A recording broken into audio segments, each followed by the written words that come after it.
Welcome to the Blue Line here on WHVL. Mike Tressa, Andrew Kalista, and Penn State was trying to follow up their first Big Ten win with some more. Michigan State in town for back-to-back games, but scoring last weekend would be at a premium. Yeah, the first time around with these two, the Lions couldn't solve Jake Hildebrand, who shut them out for only the second time all season. Solving him would be a key if the Lions want to stay on the winning path. Both goalies would play big roles on the weekend. Hildebrand and Matthew Scoff were the focus of the weekend, and it all started on Friday night.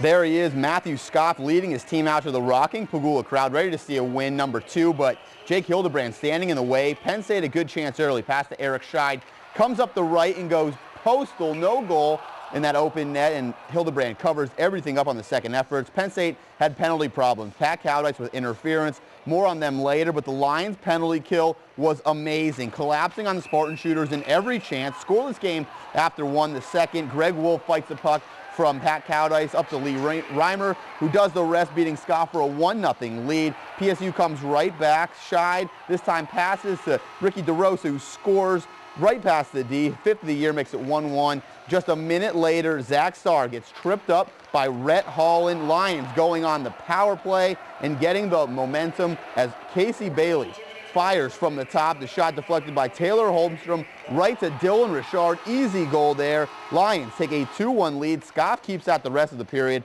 sprawling for one of his 32 saves.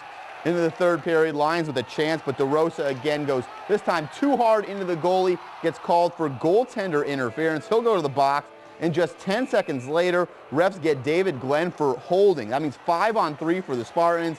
Bad news, no chance. The Lions, they killed 6 Spartan power plays in this one as Pat Cowdice clears it. The defense was strong, but they couldn't stop Matt Barry. Shot rebounded to Michael Ferrantino. He gets the goal to go. 4 minutes to play, another late lead lost by the Lions. This one in OT. Lions had a good chance early. This time Wolf has an open net, and David Thompson makes the big play, saving that away and helping out Scoff. Shootout time. Who will get the extra point? After a dozen misses, Brett Darnell finally beats Matt Scoff. Stick side off the post and in. David Glenn gets the last chance for the Lions. He tries to go stick side, but closed by Hildebrand. He doesn't allow a single shootout goal. 2-2 tie, but Michigan State with the extra point in the shootout win. I think it's a learning experience.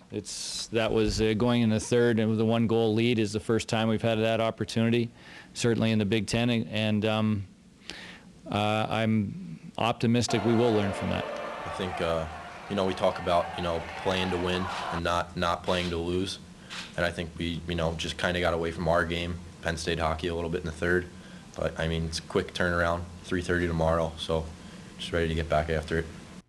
Get back after it they would. After losing in that shootout, the Lions were back at Pagula just 18 hours later, looking to get back on the winning track. Cold, snowy day. Godowski knows the answer. Free pizza for the students. Well done, coach. Lions looking to pounce early. Off the draw, Glenn wins it to Patrick Cowdice. Wrister from the point, and that beats Hildebrand. Great screen by Jake Friedman, and a huge early goal for the Lions 43 seconds in. Sparty, they look to counter with Joe Cox. He's going to carry in, and he holding, finds Ryan Keller with the drive, but Scoff up to the task and covers up with the scramble in front. Emotions running high early. In the second, Curtis Lloyd carries in and rips one on Hildebrand, but no traffic to clean it up. Midway through the period, Eric Scheid with the turnover. Michael Farah over to Cox with the backhander and in. Take another look. The puck actually caroms off of Scheid's skate, and we are all tied at 1. Early in the second, Penn State still on the attack. Loose puck in front. Kenny Brooks that close off the inside of the 5-hole, and we are still tied.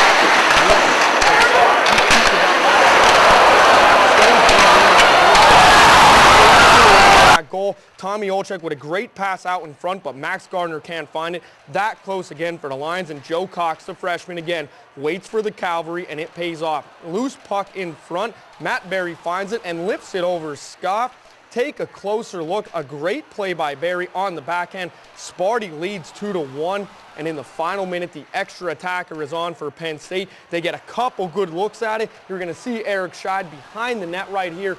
He's going to try to bank one off Hildebrand, but Hildebrand comes up big, and Sparty holds on for a tough 2-1 victory in a very exciting 2-game set. And here's a look at this weekend stats. Low scoring after a high against Michigan. Both teams really took to the defensive side of the puck. Penn State outshot the Spartans by 9 thanks to a 29-13 advantage in the Game 2 loss. Lions with 2 more penalties, but great on the special teams, shutting out the Spartans' power play, just unable to convert anything into a win.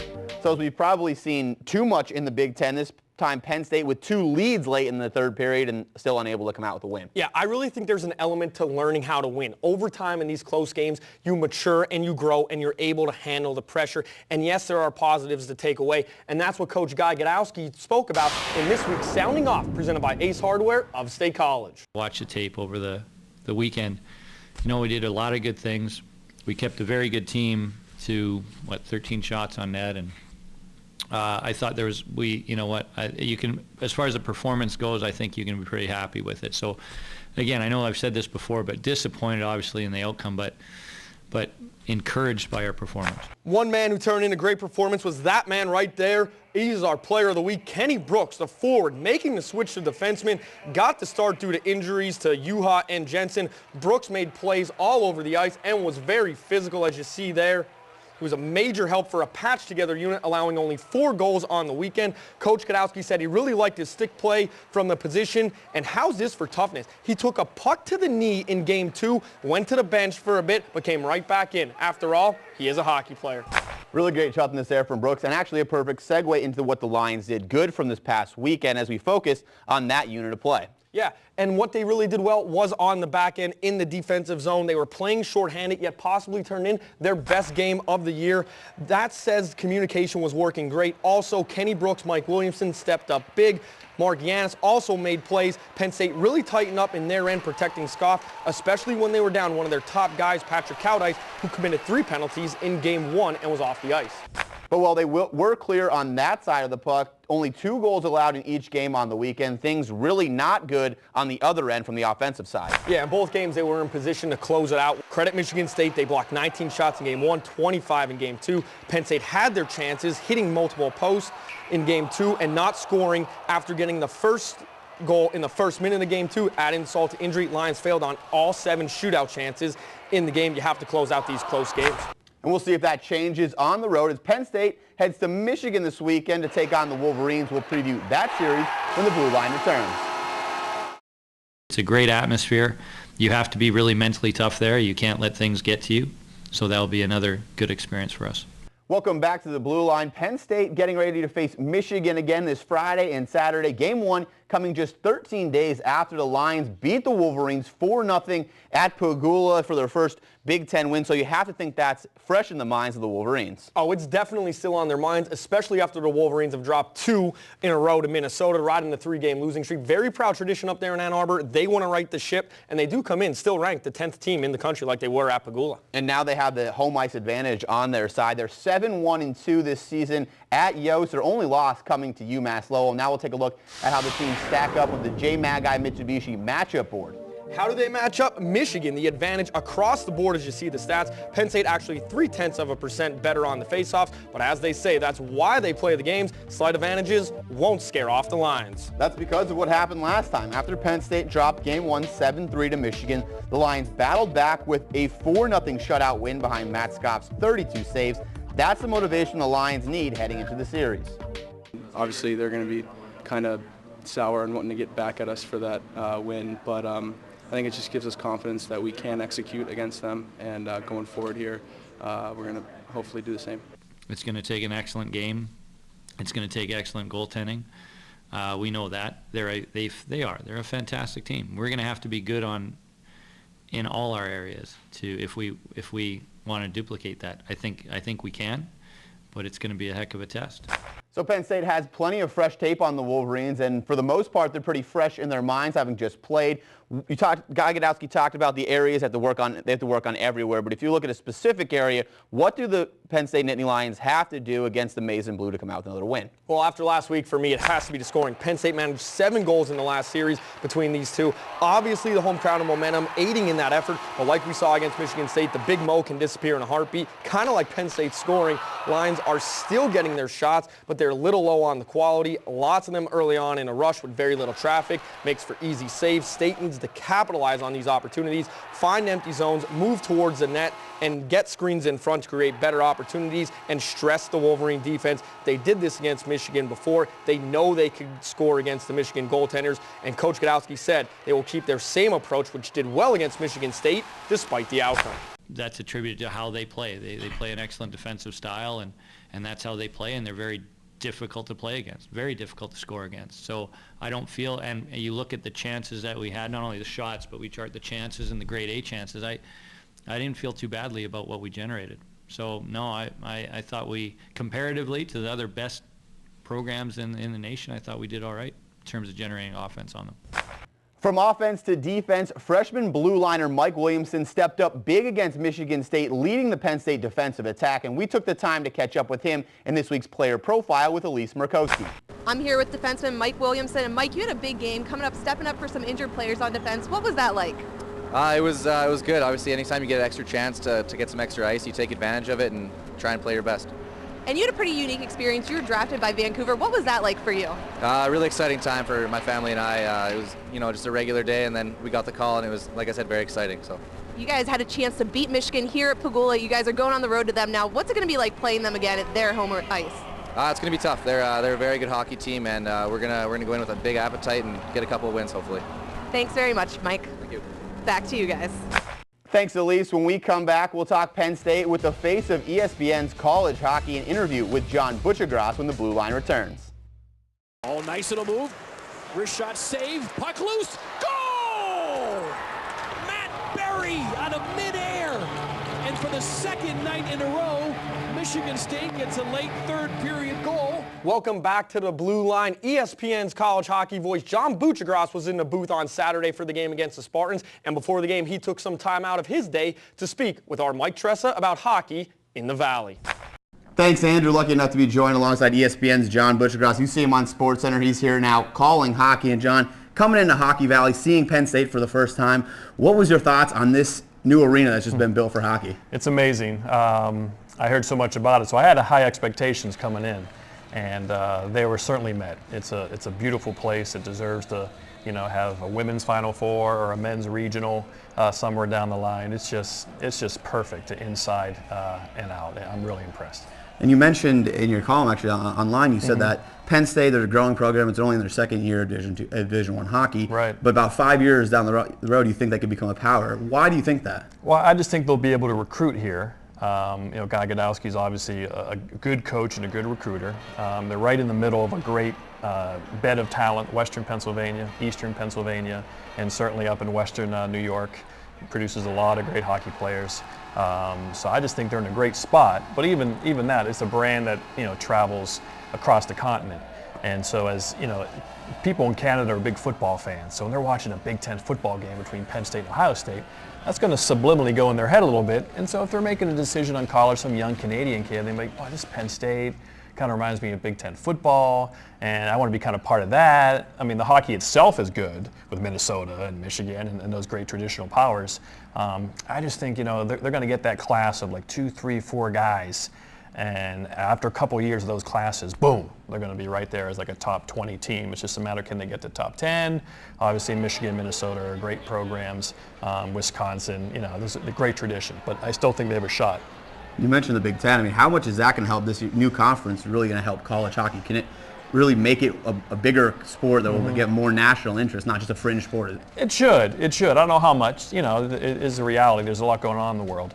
But like, my buddies who I grew up with in Pennsylvania and Ohio, they didn't really know college hockey all that well. And something the CCHA, the old conference, and even some of the conferences that are here now. But when you say Big Ten, they know what that means. So if you put a Big Ten hockey package, whether it be the Big Ten Network or ESPN, we picked up a package of games this year. That means something to maybe a casual fan. Oh, there's a Penn State Ohio State game. There's an Ohio State Michigan game. There's a Wisconsin Minnesota game. A Big Ten game. The hockey fan's going to watch anyway. But maybe some of that casual football fan. I say, that's cool, it's a Big Ten game, I want to watch this tonight. So that, again, how much that means in terms of growth, I don't know, but it can only help. it seems like it's growing a lot. I mean, if you see it, I mean, you're very big in Twitter, hashtag college hockey. I mean, that's all over the place, and you get a big following there. People seem to be picking up and sending you a lot of stuff. From what you've seen in this student section here, what do you think about the atmosphere of college hockey and really what people can really bring to it? It's great. And the student sections, I mean, already it's one of the best. It's just, the verticality of the roar zone is, I guess it's the most allowed by law. I guess any other, you're going to go this way, and could be some gravity issues. But it's really cool. It's really imposing. They're into it. And, the way they have the cheerleader ledge there where the cheerleaders can be, the band right behind them. It's really impressive. And like I said, when you bring recruits here and they come experience a game, and Guy Godowski brings some kids who are trying to decide where they want to go to school, and they come to here and it's a big game, and they see the roar zone, and they see the crowd, they see the arena, they're going to be impressed. It's still always a tough decision. A lot of times it does come to relationships and the coach. And again, that's why I think Guy Godowski is going to be such a big asset, because if it comes down to a close situation, he might be the difference. Speaking of coaches and kind of shifting gears a little bit, you're friends with the women's coach here, Josh Brandwein. Yeah. That program, we do also cover the women's program a little bit. What do you think he can do for a women's program that's struggling a little bit but growing as a program as well and has these great facilities? Well, it's the same thing. You don't want to give all the scholarships away the first year. You have to try to plan, and he'll start to get better skaters. Obviously, that's what they need to get, is better skaters. I was at their game last weekend, and they got a lot of girls with good hands. They just got to upgrade their skating, and they'll do that. And they're going to get some big time. Again, they're going to get that class of 2 or 3 girls, and they're going to be incredible players, and they're going to bring more people here. And again, it'll just keep getting better and better. It'll be hard not to succeed here. I really think that. I think that, and I think they're in with both Josh and Guy. They're just 2 smart, tactical thinkers who are patient and educated, and they've been around education. Josh came from a very good prep school, of course, Guy from Princeton. So they're just smart people, smart, sharp people who should think and be able to think for the long haul, be given the ability to do that by the administration. And then, like I said, success should follow. All right, thanks a lot, John. Really appreciate the time. Thanks for joining us today. And you can college hockey. You can catch him on SportsCenter, and also follow him on Twitter if you want all your hockey news. Back to you, Andrew. Thanks, guys. John mentioned the women's team, and here's what they did last weekend. A pair of losses to 8th-ranked Mercyhurst, but better than the first meeting. Penn State managed a goal scored by Hannah Hohenschel. Lions finished the regular season this weekend at Robert Morris. Sophomore blue liner Paige Yonke assisted on Hohenschel's goal, and the Minnesota native notched her 2nd point of the year in the contest. And she took time to talk with our Elise Murkowski's in this week's Women's Profile. We're here with sophomore Paige Yonke. And Paige, you had an assist this weekend against a very tough Mercyhurst team. What led to your success? Well, I, got a pass from a D, and I just moved it up to Hannah, and she did most of the work. So it wasn't too much. Like I said, I passed to the winger who was up high, and she skated all the way down and got a nice shot off, and it went through. And the season's coming to a close, your last regular season weekend coming up. What's been a high point for you and the team this season? Well, I just think some of the home games we've had, like especially against Colgate when we got that overtime win, we've had a couple of those successes this season that has really helped amp us up and keep us together, and we've been really close this season, so it's been good. And the season's coming to a close, but while the record may not show it, you guys have grown a ton. What do you think have been the high points, and what's led to the growth as a team? Well, like I said, just a couple of those wins that we've gotten. We've had a couple ties, too, against some pretty good teams. We just keep grinding away, and like you said, it might not show up on the stats or on the scoreboard, but, we definitely have grown a lot. We play better together, and we're definitely stronger, a lot stronger. I noticed that, especially against teams who last year when we were brand new, we kind of struggled a little bit against. So definitely a lot of that, and just supporting each other. And so definitely our high point has just been this whole season, honestly, because it's just been a lot better. Thanks very much, Paige. Thank you. Back to you guys. Coming up on the Blue Line, we take a look at Penn State's biggest hit thus far. Don't go anywhere. The Blue Line continues. I just think we're getting tighter as a group. I mean, we're starting to I think we're starting to have lines that gel together. Guys are getting used to playing with each other. And then on the back end, I think defensively we've improved tremendously from the start of the year. Welcome back to the Blue Line. Penn State getting closer with the lead in the remaining minutes of both games this week and still just can't pull out that win. Well, I'll tell you who won, though. The fans won because we saw some exciting hockey. And the boys, they did give us 2 great plays for our plays of the week. We're going to do something a little bit different with the Aaron's Amazing Save of the Week. Not a goalie, but watch Mac McEacher and Greg Wolf has an open net. But right there is David Thompson with the snag. He tosses the puck out, helping Scoff with just 10 ticks. You look at it again. It's Thompson grabbing it to knock it away. That preserves the tie, gives Penn State the chance in the shootout where they ultimately couldn't get it done. For the Cove Pizza Crunch of the Week, a big one from our player of the week, Kenny Brooks. Sparty looking to break out, but Brooks blows it up. Mackenzie Mack on the receiving end of this one. How about a third look? Textbook hit. Fans in section 109 loving it. And time to take a look at the rest of the Big Ten and how they did on the past weekend and how that stacks up with the rest of the conference. Friday, Minnesota took care of Michigan 5-3 as the Buckeyes pulled the upset, topping Wisconsin 2-1 for a 6-game win streak. That ended Saturday as Wisconsin doubled up the Buckeyes 4-2. Minnesota taking care of business. Big 4-1 win over the Wolverines. So Minnesota wins twice but stays at number 2 behind BC, but tops in the Big Ten still Wisconsin and Michigan, the same amount of losses, but the Badgers with 2 more wins to put them in second. Ohio State getting closer to 500 in conference, and Michigan State racking up the ties with Penn State coming in on the bottom. Only 2 series this weekend. The Lions at Michigan, and Michigan State travels to Madison to take on the Badgers. Minnesota and Ohio State are off. Penn State could sure use some time off with all their bumps and bruises, but luckily they have a great training staff, and we were able to catch up with some of them in the Pagula Spotlight. I think it's everything that we have here. I mean, it's a brand new facility. It's our nicest facility on campus. So we have every tool that we possibly can have, from the physician's office to modalities to the room itself. It's also nice that we're in one building this year. The guys can come in, they can go to the lounge, they can watch TV, but then they're right here. They don't have to worry about going to another place, crossing outside in the rain, sleet, and snow. It's huge being in one building. Strength training, weight room, athletic training room, equipment room, all that. We're very fortunate here. We've got hot tub, cold tub. Guys are constantly in there before practice, after practice, really focusing on the all-around body and health of themselves, so that they're feeling good going into every practice, every game. We try to take care of the nicks and bruises. I'm constantly harping on the guys to be in here, taking care of what needs to be taken care of. Don't let things build up at this point in the year and become an issue. If you let one thing go and then the next thing go, eventually it's going to add up to a major issue. I talk about it from day one in the team meeting. Don't let issues, don't let little nicks and bruises become problems. Once they become problems, that's when we have a serious issue on our hand that's going to make you sit out for some time. I think the hydrotherapy area and just the unity that we have here between our staffs and where the players can be really helps them out.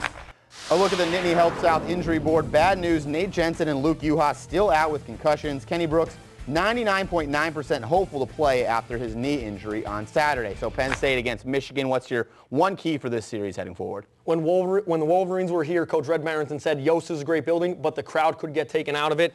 Get some early goals, get the crowd out of it, get some momentum. Penn State will look to do that early Friday and Saturday, the games against Michigan, the women also wrapping up their season at Robert Morris. That'll do it for the Blue Line this week. We'll see you guys next week.